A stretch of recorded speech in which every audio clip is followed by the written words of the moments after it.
بسم اللہ الرحمن الرحیم۔ برین آدم نے کہا چھوٹی سی گڑیا ہے مگر زہر کی پڑیا ہے، اس کا یہ آئیڈیا مجھے پسند آیا ہے، میں اس کی ٹیم کے ساتھ جانے کو تیار ہوں بشرطے کہ یہ بھی اسرائیل چھوڑ دے۔ میں ابھی اسرائیل چھوڑ دوں گی بشرطے کہ میرے ساتھ اصلی برین آدم چلے۔ تم تو بہروپیو ہو، کیا بکواس کرتی ہو؟ یہاں کا پورا انٹیلیجنس ڈپارٹمنٹ مجھے صورت و شکل سے پہچانتا ہے، مگر ڈپارٹمنٹ یہ نہیں جانتا کہ اصل برین آدم رپوش ہے اور تم اس کی ڈمی کے طور پر اپنے فرائض انجام دیتے ہو۔ میری بات سے انکار نہ کرو ورنہ تمہارے چہرے پر سے ابھی ماسک میک اپ اتار دوں گی۔ اس ڈمی برین آدم کے اندر ایلپا تھی۔ ڈمی نے ایلپا کی مرضی سے کہا تم بچی ہو، بچوں جیسی باتیں کرو، ان فضول باتوں کو جانے دو، اپنے جانے کی بات کرو۔ میں کہہ چکی ہوں ابھی جاؤں گی لیکن مسٹر آدم کو میرے ساتھ جانا ہوگا ورنہ میں آج نہیں 24 گھنٹے کے بعد جاؤں گی۔ ڈمی برین آدم نے پیچھا چھڑانے کے لیے کہہ دیا ٹھیک ہے 24 گھنٹے بعد ضرور چلی جانا۔ اعلیٰ بی بی نے کہا جیسا کہ میں کانفرنس میں اور یہاں ٹی وی اسٹیشن میں آزادی سے آئی ہوں اسی طرح اسی شہر میں آزادی سے تفریح کروں گی اور شاپنگ کروں گی۔ یہ اسرائیلی حکومت کے ذمہ داری ہے کہ 24 گھنٹے تک میرے لیے حفاظتی انتظامات سخت کرے۔ کسی نے مجھے نقصان پہنچانے کی حماقت کی تو نقصان مجھے نہیں اسرائیلی حکام کو پہنچے گا۔ یہ کہہ کر وہ ڈمی برین آدم اور ٹی وی کیمروں کے درمیان سے چلی گئی۔ اسی دوپہر کو پورے اسرائیل میں کھلبلی پیدا ہو گئی۔ وہاں کی سائنس لیبارٹری کے آبزرونگ ٹاور سے اطلاع ملی کہ خلا میں ننھے ننھے شعلے دکھائی دے رہے ہیں۔ یہ ایسے ہی شعلے ہیں جیسے خلا سے سولارز کی آمد کے وقت دکھائی دیے تھے۔ وہ خلا سے زمین کی طرف آ رہے ہیں اور ان کا رخ سرزمین اسرائیل کی طرف ہے۔ یہ ہوش اڑا دینے والی اطلاع تھی۔ پوری فوج حرکت میں آ گئی۔ شہریوں کو تسلیاں دی گئیں کہ وہ اطمینان سے رہیں، آنے والی مخلوق آبادی سے دور کھلے وسیع میدان میں آئے گی۔ 1 گھنٹے کے جان لیوا انتظار کے بعد تل ابیب سے 25 میل دور پہاڑیوں کے درمیان کھلے میدان میں فوجیوں نے دیکھا آسمان کی بلندیوں سے 3 فولادی روبوٹ نیچے آ رہے تھے۔ ان کے جوتوں سے نکلنے والے شعلے دھیمے پڑتے پڑتے بجھ رہے تھے۔ پھر وہ تینوں روبوٹ زمین پر آ کر سیدھے کھڑے ہو گئے تھے۔ ان تینوں کے جسم پر ایٹمی لباس تھے۔ ان کی طرف گولیاں چلائی جاتی یا راکٹ لانچر پھینکے جاتے تو وہ سب پلٹ کر حملہ کرنے والوں کی طرف واپس آ جاتے۔ اگر وہ اپنے ایٹمی لباس سے حملے کرتے تو ایک بھی نہ بچتا۔ وہاں جتنی فوج تھی ان سب کے چیتھڑے اڑ جاتے۔ وہ تینوں زمین پر آ کر کھڑے ہو گئے تھے، بالکل خاموش تھے جیسے بے جان مجسمے ہوں۔ صرف ان کے سروں پر جلتے بجھتے ہوئے سرخ بلب اور وہاں سے ابھرنے والی ٹوں ٹوں کی آواز سے یہ پتہ چل رہا تھا کہ وہ تینوں زندہ ہیں اور کسی وقت بھی حرکت کر سکتے ہیں۔ وہاں ٹی وی کے بڑے بڑے کیمرے تھے، وہ سب ان تینوں کو ٹی وی اسکرین پر نشر کر رہے تھے۔ ایک فوجی افسر نے چھوٹی سی پہاڑی پر چڑھ کر میگا فون کے ذریعے پوچھا یہ ہم سمجھ رہے ہیں کہ تم تینوں روبوٹ ہو۔ تم سے پہلے ہماری دنیا میں 2 روبوٹ آئے تھے لیکن انہیں کنٹرول کرنے والا خلائی زون کا ایک سائنسدان سولارز ان کے ساتھ تھا لیکن تمہارے ساتھ کوئی نہیں ہے۔ کیا تم تینوں خود کار ہو، کسی کے محتاج نہیں ہو؟ ان تینوں کے قریب سے ڈمی شی طرح کی آواز ابھری ہم نے ایک طویل سفر کیا ہے، ہم بہت تھکے ہوئے ہیں، ابھی آرام کریں گے۔ گہری نیند سونے کا ارادہ ہے، پھر جاگنے کے بعد تمہارے سوالوں کا جواب دیں گے۔ سونیا، ثانی اور علی کے سائے بھی وہاں موجود تھے۔ ثانی نے حیرانی سے کہا علی ان میں سے کوئی روبوٹ نسوانی آواز میں بول رہا ہے۔ علی نے کہا جب نسوانی آواز ہے تو کہو کہ روبوٹ بول رہی ہے۔ میرا خیال ہے روبوٹ تیار کرنے والوں نے ان کے اندرونی کمپیوٹر میں کسی عورت کی آواز فیڈ کی ہے۔ چلو قریب چل کر دیکھیں۔ ادھر روبوٹس کے قریب سے ڈمی شی تارا نے کہا پچھلی بار اس زمین کے کچھ سایہ بننے والوں نے روبوٹس کو نکارا بنا دیا تھا، اس بار وہ ایسی حماقت نہ کریں، انہیں بری طرح ناکامی ہوگی۔ علی نے خیال خوانے کی پرواز کی۔ ڈمی شی تارا کے دماغ میں پہنچا، اس نے فوراً سانس روک لی۔ اس نے کہا کمال ہے، یہ فولادی روبوٹس ہیں مگر انسانی دماغ کی طرح حساس ہیں، سانس روک لیتے ہیں۔ ثانی نے کہا یہ ناممکن ہے، فولادی روبوٹ کے اندر حساس انسانی دماغ ہو۔ ڈمی کی کی آواز ابری، ہمارے قریب ٹیلی پیتھی جاننے والے موجود ہیں، وہ اپنی شامت کو نہ بلائیں اور ہمارے قریب نہ آئیں ورنہ پچھتائیں گے۔ الپا اپنی خفیہ رہائش گاہ میں بیٹھی ٹی وی اسکرین پر رپورٹس کو دیکھ رہی تھی اور ایک نسوانی آواز سن رہی تھی۔ یہ اچھی طرح سمجھ رہی تھی کہ رپورٹس کے قریب جو خیال خوانی کرنے والے موجود ہیں وہ ثانی اور علی ہیں۔ اس نے فوراً خیال خوانی کے ذریعے برین آدم سے کہا، ثانی اور علی ان رپورٹس کے قریب ہیں، وہ پہلے کی طرح رپورٹس کے لائف پاور کو صفر وولٹیج پر لا کر انہیں نکارہ بنانے کی کوشش کریں گے۔ اگر وہ ناکام ہوں گے تو وہ رپورٹس ہماری زمین پر تباہی لے آئیں گے۔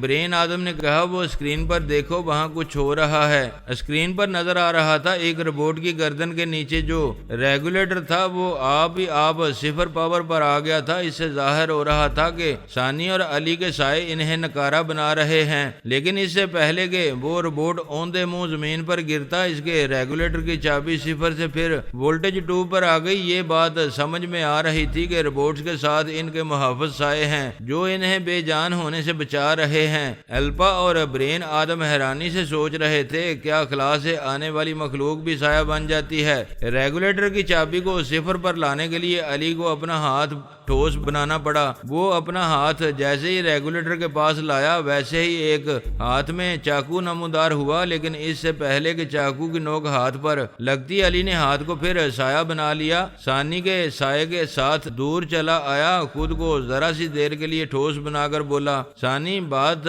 سمجھ میں نہیں آئی، جس ہاتھ نے چاقو سے مجھ پر حملہ کیا تھا اس کی انگلی میں سونے کی انگوٹھی تھی اور اس انگوٹھی پر ہندی کا حرف اوم تھا۔ ثانی نے کہا، تعجب ہے، کیا خلا سے بھگوان کی پوجا کرنے والی ہستیاں آئی ہیں؟ ہمیں ان سے دور رہ کر ذرا صبر و تحمل سے دیکھنا ہوگا کہ ان رپورٹس کے پاس چھپی ہوئی ہستیاں آگے کیا کرتی ہیں۔ الپا نے خیال خوانی کے ذریعے فوجی افسر سے کہا، ثانی اور علی ان رپورٹ سے نمٹ رہے ہیں، تم رپورٹس کو دوستی کی پیشکش کرو۔ فوجی افسر نے میگا فون کے ذریعے کہا، ہم تینوں رپورٹ سے مخاطب ہیں، تمہاری آمد کو 45 منٹ گزر چکے ہیں، تمہاری خاموشی یقین دلا رہی ہے تم دشمن نہیں ہو، یہاں امن و سلامتی کے لیے آئے ہو، ہم تمہاری طرف دوستی کا ہاتھ بڑھاتے ہیں۔ ڈمی شیتارا نے کہا، ہم نے پہلے کہہ دیا ہے کہ کسی سوال کا کسی بات کا جواب نہیں دیں گے، پہلے اپنی نیند پوری کریں گے۔ ابھی ایک دشمن سایہ بن کر آیا تھا، اس کی سمجھ میں آ چکا ہوگا کہ ہم رپورٹس کے محافظ بھی سایہ بن کر ہمارے اندر رہتے ہیں، ہمیں کوئی دشمن نکارہ نہیں بنا سکے گا۔ بہرحال اب ہمیں کم از کم 6 گھنٹے تک مخاطب نہ کیا جائے۔ دیوی نے شیتارا سے کہا، میں تل ابیب شہر جا رہی ہوں، ایک طویل عرصے سے اپنی عرضی دنیا کا کھانا نہیں کھایا ہے، میں کھا پی کر آؤں گی تو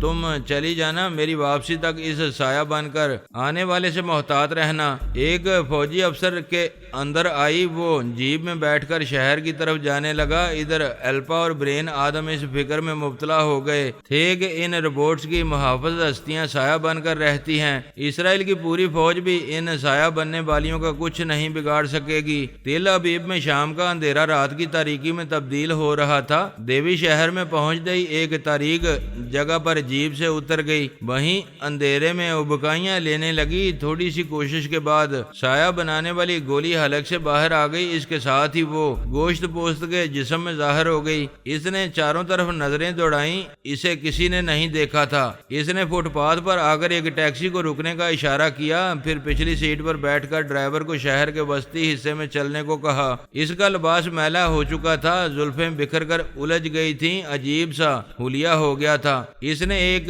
بوتیک میں آ کر ایک بہترین بلاؤز اور اسکرٹ خریدا، پھر بیوٹی پارلر میں آ کر غسل کیا، اپنے بالوں کو سنوارا، چہرے کو نکھارا۔ اس کے بعد کچھ اور ضروری چیزیں خریدنے کے لیے ایک بہت بڑے شاپنگ سینٹر میں آئی۔ جب وہ اس سینٹر کے فرسٹ فلور پر گئی تو اعلیٰ بی بی ثانی نے گراؤنڈ فلور میں قدم رکھا۔ وہ ایک ننھی سی آفت تھی، شامت بن کر پہنچ گئی تھی، ابھی وہ 7 برس کی نہیں ہوئی تھی۔ جناب علی اسداللہ تبریزی کی پیش گوئی کے مطابق 7 برس کی ہونے کے بعد دیوی شیتارا کو سب کے سامنے بے نقاب کرنے والی تھی، مگر سامنا ابھی سے ہو رہا تھا، ابھی سے آنکھ مچولی شروع ہو گئی تھی۔ وہ اپنی ضرورت کی چیزیں پسند کرتی ہوئی فرسٹ فلور پر جانے کے لیے زینے کے نچلے حصے میں آئی۔ دیوی واپس جانے کے لیے زینے کے اوپری حصے پر پہنچی، اس نے اوپر اوپر سے دیکھا نیچے ایک گڑیا جیسی پیاری سی لڑکی کھڑی ہوئی تھی۔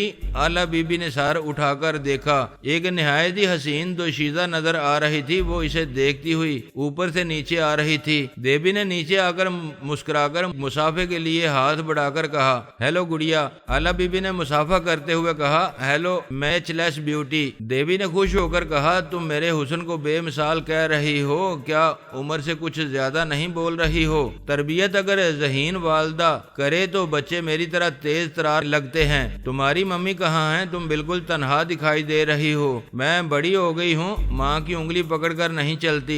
دیوی ہنسنے لگی، پھر اس نے ذرا غور سے اسے دیکھتے ہوئے کہا، تمہاری صورت کچھ جانی پہچانی سے لگتی ہے، میں اپنی ماما کی ہم شکل ہوں، تم نے شاید میری ماما کو دیکھا ہوگا۔ کون ہے تمہاری ماما؟ کیا نام ہے؟ سونیا فرہاد۔ دیوی کے دماغ کو جیسے بجلی کا جھٹکا پہنچا، وہ اس سے ہاتھ چھڑا کر بولی، اور تمہارا نام؟ آلا بی بی ثانی۔ اس نے یکبار کی دہشت زدہ ہو کر ایک چیخ ماری، اس سے دور بھاگتے ہوئے ایک گولی کو منہ میں رکھ کر نکل گئی۔ سب نے دیکھا، وہ بھاگنے والی نظروں سے اوجھل ہو گئی تھی۔ وہ اوجھل ہونے والی بدحواسی میں بھاگتی ہوئی شاپنگ سینٹر کے باہر آئی۔ اس کا ذہن چیخ چیخ کر کہہ رہا تھا، 7 برس گزر چکے ہیں، وہ 7 برس کی بچی اسے بے نقاب کرنے آ گئی ہے۔ اس کے سائے نے منہ میں ایک کیپسول رکھا، پھر وہ تیزی سے فلائی کرتی ہوئی روبوٹس کی طرف جانے لگی۔ آلا بی بی ثانی شاپنگ سینٹر کے دروازے پر آ کر سوچنے لگی، وہ کون تھی؟ مجھ سے باتیں کرتے وقت نارمل تھی، پھر اچانک ایسے چیخ پڑی جیسے دورہ پڑا ہو، مگر نہیں، وہ پاگل تو نہیں ہو سکتی، اس کے پاس بھی سایہ بننے والی کوئی دوا ہے، اسے یہاں کسی سے خطرہ، اسی لیے سایہ بن کر فرار ہو گئی ہے بیچاری۔ کیا میں سایہ بن کر اسے تلاش کروں؟ اس وقت میں اپنی بیٹی کے دماغ میں تھا اور یہ سمجھنے کی کوشش کر رہا تھا کہ وہ چیخ مار کر بھاگنے والی کون تھی۔ اگرچہ وہ آلا بی بی کا نام سن کر خوفزدہ ہوئی تھی، لیکن اس سے پہلے اس نے سونیا فرہاد کا نام سن کر آلا بی بی سے اپنا ہاتھ چھڑایا تھا، اس لیے یہ بات سمجھ میں آ رہی تھی کہ فرار ہونے والی ہم سب سے واقف ہے۔ ماضی میں کوئی ایسی بات ہوئی ہوگی جس کے نتیجے میں وہ ہم سے چھپ کر رہتی ہے، لیکن چھپنے کے لیے سایہ کیسے بن گئی؟ اگر اس کے پاس چھپنے کا کوئی فارمولہ ہے، ہمارے جیسی گولیاں ہیں، تو یہ سب کچھ اس کے پاس کہاں سے آ گیا؟ اتنی بڑی دنیا میں ابھی تک صرف ہمارے پاس ایسی گولیاں تھیں۔ جناب تبریزی نے ہم میں سے کسی کو نہیں بتایا تھا کہ انہوں نے مسلحتاً سایہ بنانے والی گولیاں دیوی شی تارہ تک پہنچائی تھیں، اور ہمیں ابھی یہ بھی نہیں معلوم ہوا تھا کہ وہ زون 3 سے ایسی ہزاروں گولیاں اور فارمولہ ساتھ لائی ہے۔ اگر وہ سایہ بن کر نظروں سے اوجھل نہ ہوتی، اس کے پاس ایسی گولیاں نہ ہوتی، تو میں بغیر کسی مغز ماری کے سمجھ لیتا کہ وہ دیوی شی تارہ ہے۔ یہ ہم میں سے کوئی سوچ بھی نہیں سکتا تھا کہ دیوی سایہ بن سکتی ہے۔ آلا بی بی شاپنگ سینٹر میں پھر ضرورت کی چیزیں دیکھنے لگی۔ وہاں جتنے لوگ تھے اس سے پوچھ رہے تھے وہ کون تھی، اس نے چیخ کیوں ماری تھی، اور وہ غائب کیسے ہو گئی تھی۔ آلا بی بی نے طرح طرح کے سوالات سے بیزار ہو کر زینے پر چڑھ کر کہا، دیکھیے مہربان قدردان، وہ اس طرح غائب ہوئی تھی۔ یہ کہتے ہی اس نے داڑھ میں دبی ہوئی گولی نگل لی۔ چشمے زدن میں نظروں سے اوجھل ہو گئی۔ یہ تماشا دیکھنے والے چکرا کر رہ گئے۔ وہ ایک دوسرے سے کچھ نہ کچھ بولنے لگے۔ ایسے وقت علی نے مجھے مخاطب کیا، پاپا میں اور ثانی ٹھوس جسم کے ساتھ ہیں، پلیز آپ فوراً آئیں۔ میں اس کے پاس پہنچ گیا۔ اس نے کہا، وہ دیکھیں، وہ تینوں روبوٹس اچانک ہی زمین چھوڑ کر پرواز کر رہے ہیں۔ یہ بات ناقابل فہم ہے کہ ان روبوٹس کو کنٹرول کرنے والی ہستیاں یہاں تھوڑی دیر کے لیے کیوں آئی تھیں، اور اب پتہ نہیں ہماری دنیا کے کسی دوسرے حصے میں جا رہی ہیں یا اپنے خلائی زون کی طرف لوٹ رہی ہیں۔ ثانی نے کہا، اور پاپا ایک عجیب بات ہے، جب وہ سایہ بن کر رہنے والی اپنے روبوٹس کی حفاظت کے لیے علی کے ہاتھ پر چاقو مارنے لگی تو علی نے دیکھا اس کی انگلی میں موجود انگوٹھی پر ہندی زبان کا حرف اوم کنندہ تھا۔ خلائی زون میں دھرم ہندو ہے۔ بیٹی میں ابھی آلا بی بی کے پاس تھا، وہاں ایک دوشیزہ آلا بی بی میں بڑی دلچسپی لے رہی تھی، لیکن میرا اور تمہاری ماما کا نام سنتے ہی اچانک سایہ بن کر نگاہوں سے اوجھل ہو گئی۔ میں اس کے سایہ بننے پر حیران تھا۔ یہاں تم کہہ رہی ہو کہ روبوٹس کو کنٹرول کرنے والی بھی سایہ بن کر رہتی ہے۔ سایہ بننے والی آلا بی بی کے پاس بھی تھی اور یہاں بھی تھی۔ علی نے کہا، ابھی تھوڑی دیر پہلے شاید نہیں تھی۔ تینوں روبوٹس کافی دیر سے سکون سے کھڑے ہوئے تھے، پھر اچانک متحرک ہو کر پرواز کرتے ہوئے چلے گئے۔ اس طرح یہ بات سمجھ میں آتی ہے کہ وہ سایہ بننے والی تل ابیب شہر گئی تھی، پھر وہاں سے بھاگ کر یہاں آئی اور اپنے روبوٹس کے ساتھ کہیں چلی گئی۔ کیا ہم اس سے یہ نتیجہ نکالیں کہ خلائی زون سے آنے والی کے پاس سایہ بننے والی گولیوں کا فارمولہ ہے؟ میں نے کہا فی الحال تو یہی سمجھ آ رہا ہے۔ ثانی نے پوچھا کیا ہم اس انگوٹھی کو دیکھ کر یقین کر لیں کہ خلائی زون میں ہندو دھرم ہے؟ بیٹی یہ تو پارس کے آنے پر ہی معلوم ہوگا۔ پاپا میں غور کرتی ہوں تو ہندو دھرم کے حوالے سے میرا دھیان دیوی شی تارا کی طرف جاتا ہے۔ ثانی اور علی ایک ویرانے سے گزر رہے تھے۔ میں نے کہا دیوی شی تارا ایک طویل عرصے سے خاموش ہے، یا تو اس نے گوشہ نشینی اختیار کر لی ہے یا پھر بڑی رازداری سے کچھ کرتی پھر رہی ہے۔ میں مانتا ہوں وہ بہت کچھ کر سکتی ہے، لیکن عقل نہیں مانتی کہ وہ خلا تک جا کر 3 روبوٹس اور سایہ بنانے والی گولیوں کے فارمولے کے ساتھ آ سکتی ہے۔ میری بات ختم ہوتے ہی دور کہیں سے میگا فون کے ذریعے للکارنے کی آواز آئی، ہالٹ! وہ دونوں رک گئے۔ ایک بار پھر پوچھا گیا، بولو کون ہو تم لوگ؟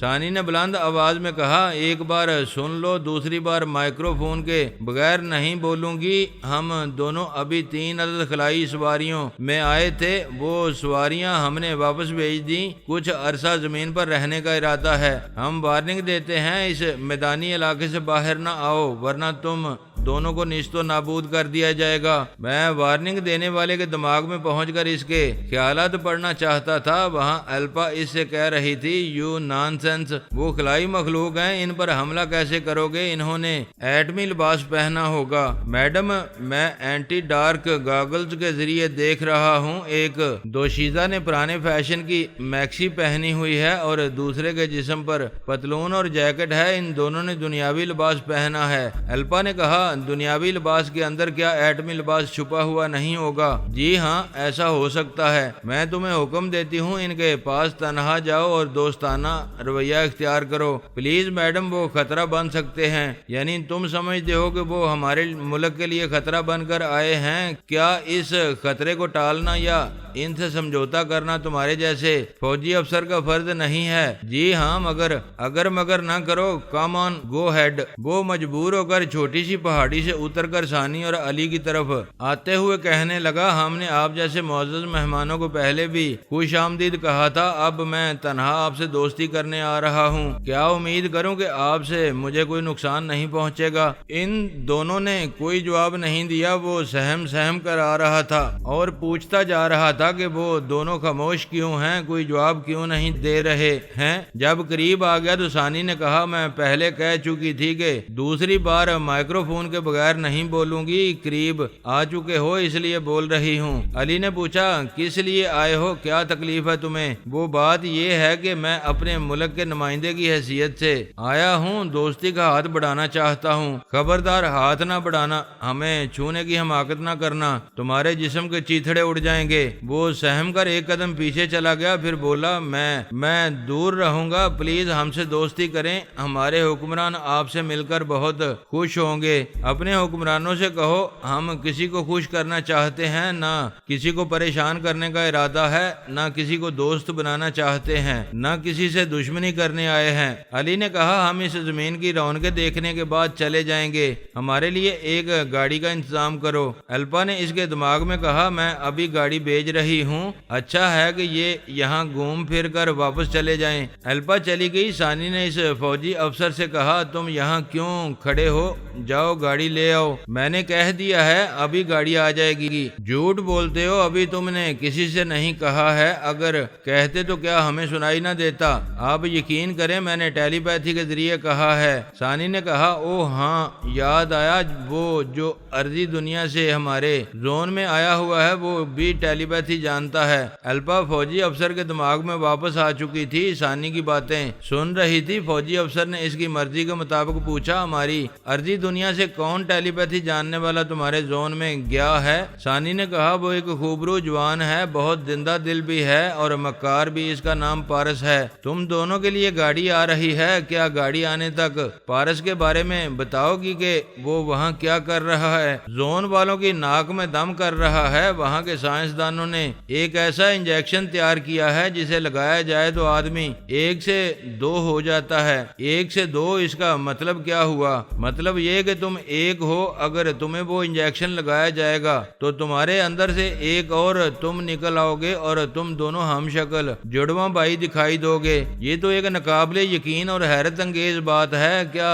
زون کے لوگ 1 سے 2 ہو رہے ہیں؟ 2 ہونے والے تھے۔ اس سے پہلے ہی پارس نے سائنسدانوں کے پاس سے اس انجیکشن کا فارمولا چرا لیا، ان کی لیبارٹری سے تمام انجیکشن بھی لے گیا۔ وہ اور اس کی بیوی تمہارا اب سنگل نہیں ڈبل ہو گئے ہیں۔ ایک تمہارا اور پارس رات کو سوتے اور دن کو جاگتے ہیں، دوسری تمہارا اور پارس رات کو جاگتے اور دن کو سوتے ہیں۔ اس طرح وہ کیا فائدہ حاصل کر رہے ہیں؟ بہت سے فائدے حاصل کر رہے ہیں۔ ہم 24 گھنٹوں میں سے 8-10 گھنٹے سو کر ضائع کر دیتے ہیں، کچھ وقت کھانے پینے اور عیش کرنے میں ضائع ہو جاتا ہے۔ تقریباً ہم آدھی زندگی کوئی کام نہیں کرتے، لیکن وہاں ایک پارس 12 گھنٹے کام کرتا ہے تو رات کو جاگنے والا دوسرا پارس بھی 12 گھنٹے کام کرتا ہے۔ اس طرح وہ دونوں مل کر ایک لمحہ بھی ضائع کیے بغیر 24 گھنٹے کام کرتے ہیں اور 24 گھنٹے عیش و آرام فرماتے ہیں۔ علی نے کہا پھر بیوی حسین ہو تو جی چاہتا ہے ایسی 2 ہوں،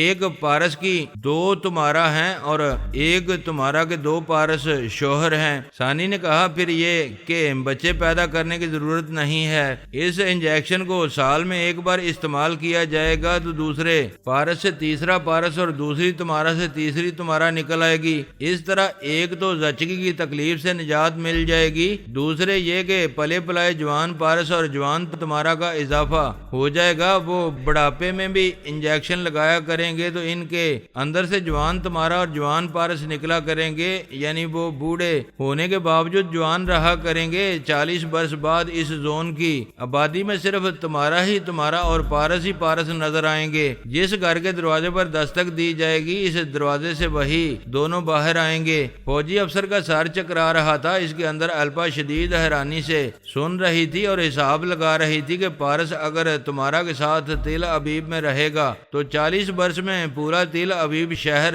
تمہارا اور پارس سے بھر جائے گا، وہاں کسی یہودی کے رہنے کی گنجائش نہیں رہے گی۔ فوجی افسر نے الپا کی مرضی کے مطابق سوال کیا کیا پارس خلائی زون سے واپس زمین پر آئے گا؟ وہ زون کے سائنسدانوں اور حکمرانوں سے کہہ رہے تھے کہ وہ ہر سال ایک تمہارا اور ایک پارس کو ارضی دنیا کے ایک ملک میں بھیجا کریں گے اور انہیں انجیکشن کا ذخیرہ دیا کریں گے تاکہ وہ ہر ملک میں تمہارا ہی تمہارا پارس ہی پارس کا اضافہ کرتے رہیں۔ یہ ناممکن ہے، ایک ہی شخصیت 1 سے 2، 2 سے 4 اور 4 سے 8 نہیں ہو سکتی۔ ایسا ہوا تو 21ویں صدی کے دوران پوری دنیا میں صرف تمہارا اور پارس نظر آئیں گے، باقی لوگ کہاں جائیں گے؟ باقی لوگوں کے گھر بچے پیدا نہیں ہوں گے۔ انہیں خاندانی منصوبہ بندی کے سلسلے میں ایسی دعائیں کھلائی جائیں گی کہ وہ سب اولاد سے محروم رہتے رہتے اپنی عمر گزار کر دنیا سے چلے جائیں گے۔ کیا فرحاد علی تیمور کی فیملی بھی اسی طرح ختم ہوگی اور صرف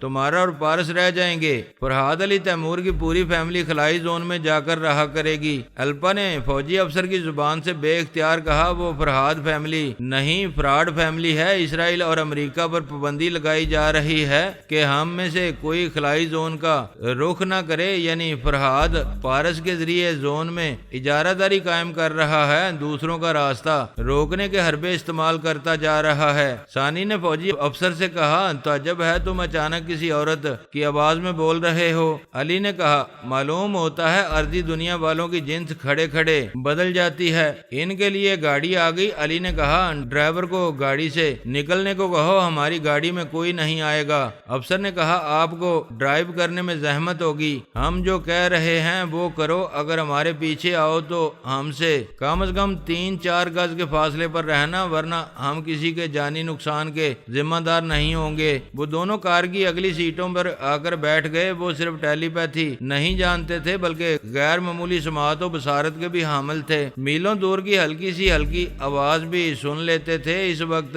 کار کے انجن میں میں ایک چھوٹا سا بم لگا ہوا تھا، اگر ٹائم بم ہوتا تو ٹک ٹک کوئی بھی سن سکتا تھا، لیکن وہ ریموٹ کنٹرول سے بلاسٹ ہونے والا بم تھا۔ اس بم کی ننھی سی بیٹری میں اتنی ہلکی سی سرسراہٹ تھی کہ دونوں نے غیر معمولی سماعت کے ذریعے اسے سن لیا۔ دوسرے لمحے میں وہ سایہ بن گئے۔ ان سے دور جانے والے ڈرائیور نے الپا کی مرضی کے مطابق ریموٹ کنٹرولر کے ایک بٹن کو دبایا، اس کے ساتھ ہی ایک زبردست دھماکہ ہوا۔ کار ٹکڑے ٹکڑے ہو کر شعلوں میں لپٹ کر دور تک فضاؤں میں بکھرنے لگی۔